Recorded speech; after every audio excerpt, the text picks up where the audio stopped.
Hey, so today we're going to talk about The Suicide Squad, not to be confused with Suicide Squad. Completely different movie, came out 5 years ago. If you can believe it, it's been that long. Anyway, we got a new one. It's from James Gunn, who you probably remember from the Guardians of the Galaxy movies he directed for Marvel. But now he's at DC. He's going back to Marvel. But for now, anyway, he's at DC with this movie, The Suicide Squad. Which, there's some good, there's some bad, there's definitely some ugly in this film. So we're going to talk about that today. While on the screen you can see I'm digitally inking this Harley Quinn, Starro the Conqueror, and King Shark piece. And I'm doing this in Manga Studio Debut and drawn with my Wacom Bamboo Tablet that, for a long time was just sitting in storage. And I finally pulled it out and decided, okay, it's time for combination between traditional and digital art. And that's what I'm doing here. Maybe you can tell if I take off the ink layer. This is the pencil layer that I did traditionally on a comic book artboard, then scanned it in with a flatbed scanner, and now just digitally inking it in the program. So that's how I do it. But anyway, back to the movie. On the whole, I guess if I had to give this like a number review, like out of 5, I would say this is a 3-star movie. It's pretty average, maybe 3.5, heck, maybe even 4, depending on how I'm feeling. But I've only watched it the one time. This was one that is available on HBO Max, so you don't necessarily have to go to a theater to see it if you've got HBO. And it really is funny because never has the name HBO been more apt, right? Because what does that stand for? Home box office. It literally is at this point the home box office. And I don't really know that we'll go out to the theater to see this. It did kind of underperform. I don't know what the numbers would be if like everybody who watched it at home on HBO had gone out and bought a ticket, like if it would have been much higher for the weekend gross than it was, because it was only 20 plus million. Be a big number for an individual, but not that big of a number for a superhero movie gross, especially a big budget production like this from Marvel or DC. So, there's people they have all sorts of reasons, theories about why it underperformed, but I think we have to chalk it up mostly to people have the option to watch it at home.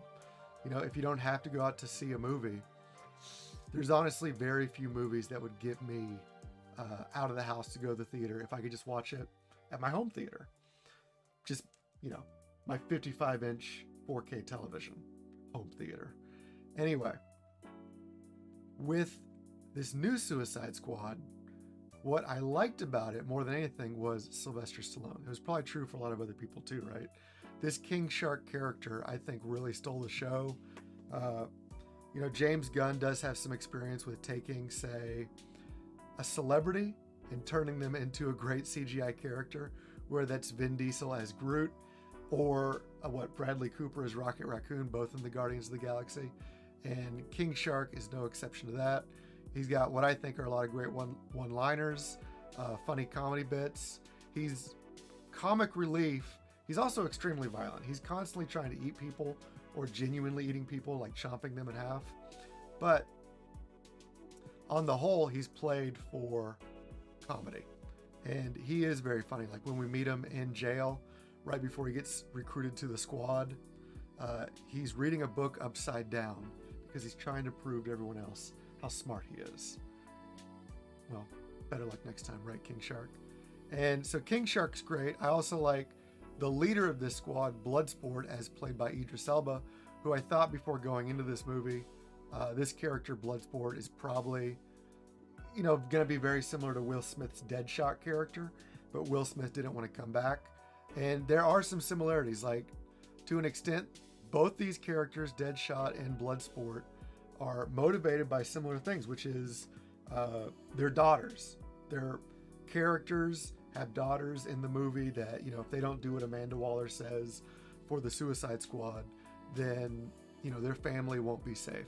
So that sort of motivation is the same, but I would say, well, it's actually been a while since I've seen Suicide Squad, the first one from 2016, but even without seeing that in a while, I'm going to guess that Bloodsport comes out as more of a hero in this movie than Deadshot, as played by Will Smith, did in the first movie. I could be wrong about that. Let me know in the comments if I got that wrong. If it turned out Deadshot was a hero. Because honestly, I forget, it's been so long.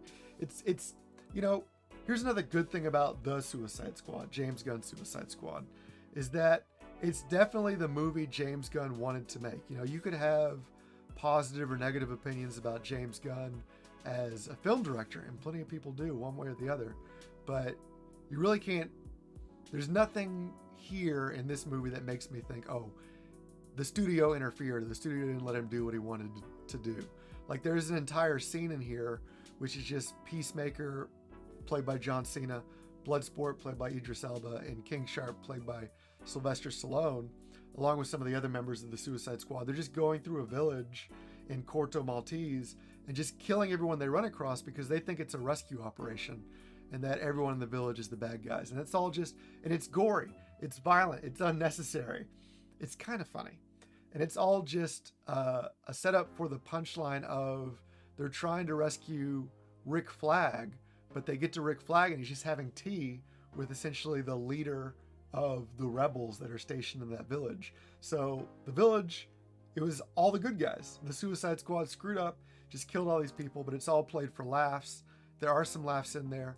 Again, Peacemaker, as played by John Cena, has some good bits where he talks about, well, I think it's Bloodsport says, nobody likes a show off, but Peacemaker responds with, yeah, unless what they're showing off is dope as F, you know? So some truth to that too. But a lot of, you know, if I was the producer, it's a lot of things where I might try to step in and interfere. I'd be like, does it need to be this violent? Do we need to see people, you know, completely, not even decapitated by helicopter rotor blades, but just completely demolished, pulverized, vaporized? Vaporized is probably the closest to the right word. It's just like everyone's turning into chunky spaghetti throughout the movie. It's just, there's a lot of that. No one's safe, with one exception. And you could probably guess who, right? Let's go over here a little bit on the art. That's right, it's Harley Quinn. Spoiler alert also, this scene doesn't actually play out in the movie. Harley Quinn at no point gets possessed by a Starro, which I think means, or it would mean instant death. It seems like nobody comes back from getting the starfish stuck to their face. So none of the Suicide Squad that survives till the end of the movie ends up getting possessed and then killed by a Starro. You know, this outer space face monster. You know, shades of Ridley Scott's Alien, shades of Invasion of the Body Snatchers, and Starro's been around as a character in the comics since I think the 50s, maybe early 60s. Brave and the Bold 28, I think, is when he first shows up. It's like the first Justice League gathering, I believe. Pretty famous cover. And it's always been kind of, I mean, there's some horror elements to Starro the Conqueror.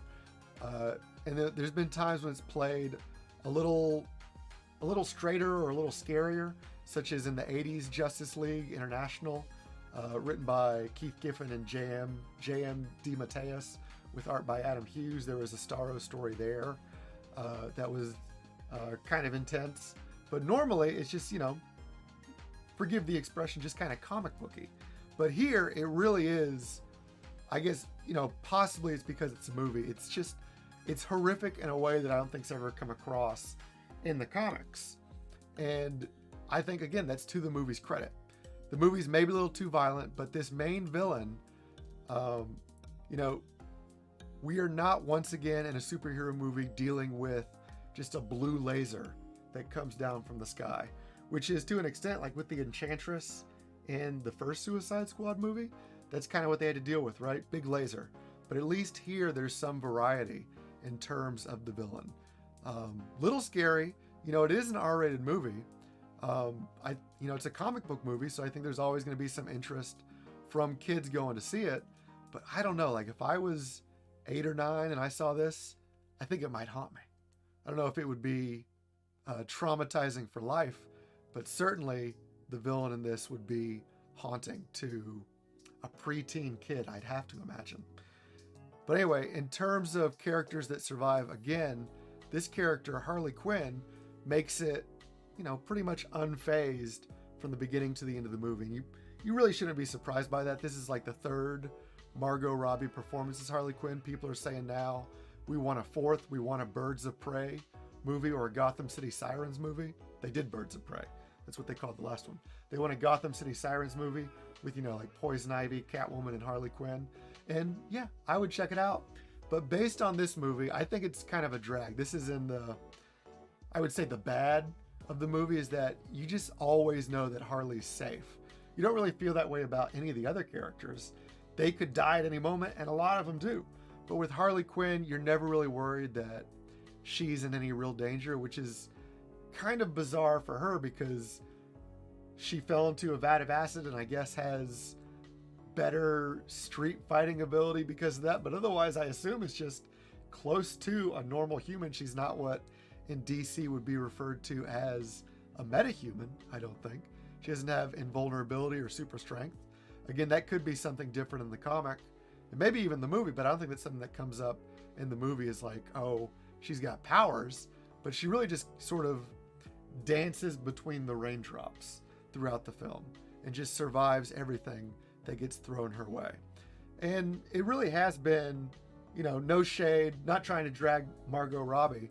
I like her a lot. I like her in a lot of different movies. I think she's great in I, Tonya, for example, the Tonya Harding story movie.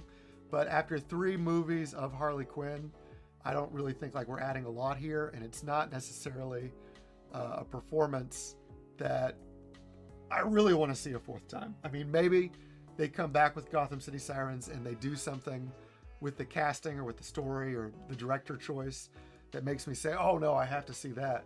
But after this one, forgive me for saying so, but if they had killed Harley Quinn in the movie, I would have said, well, maybe more interesting.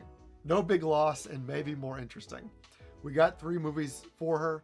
And honestly, I mean, I really still think to this day, a big part of the success of that first Suicide Squad movie, you can lay firmly at the feet of those Adidas high tops. That sort of Debbie Harry knockoff Daddy's Little Monster ripped t-shirt costume that Harley Quinn wears in that first Suicide Squad.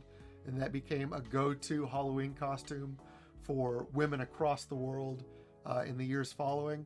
That really, I think we owe a lot of the success to that costume, to the costume department.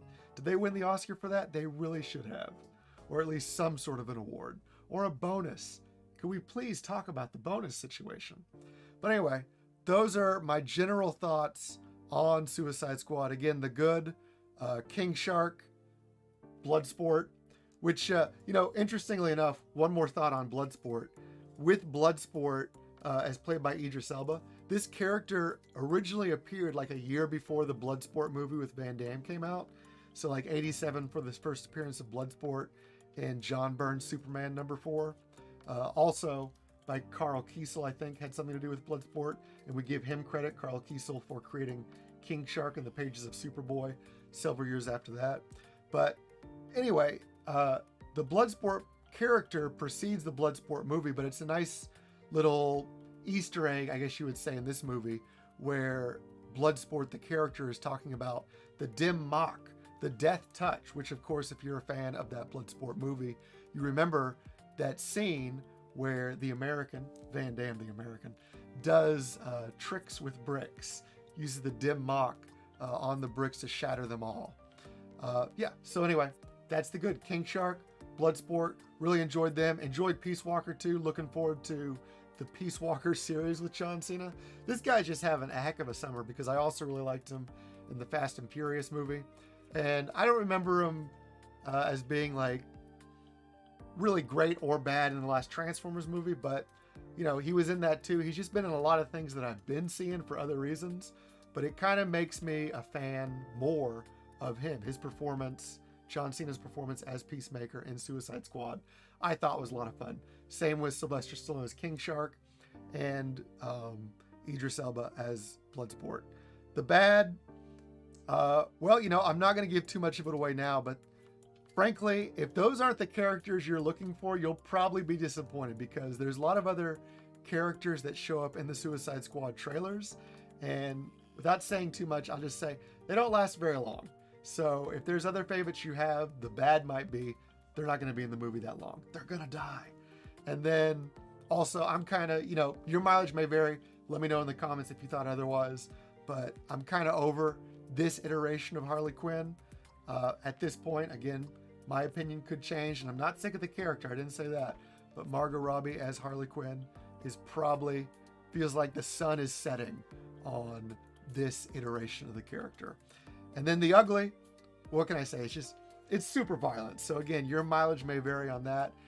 If you're a fan of a little bit of the old ultra violence and that sort of trauma film aesthetic, again, no surprise if you've ever seen anything by James Gunn, then it might be more up your alley. But that's what I thought about Suicide Squad. Let me know what you thought in the comments below. And also a little bit of advertising for myself. If you want to catch me doing live streams Monday, Wednesday, and Friday, every week Monday, every week Wednesday, every week Friday, check out twitch.tv/drcomics with an X. Same branding as this channel, but over at Twitch. I'm mostly playing fighting games over there, like we played Ultimate Marvel vs. Capcom on Monday, as well as Dead or Alive. I'll throw some other games into the mix if people come into the chat and suggest things. But hope to see you there. And until next time, that's it for this video. Peace out. Have a great one. Smash like and subscribe.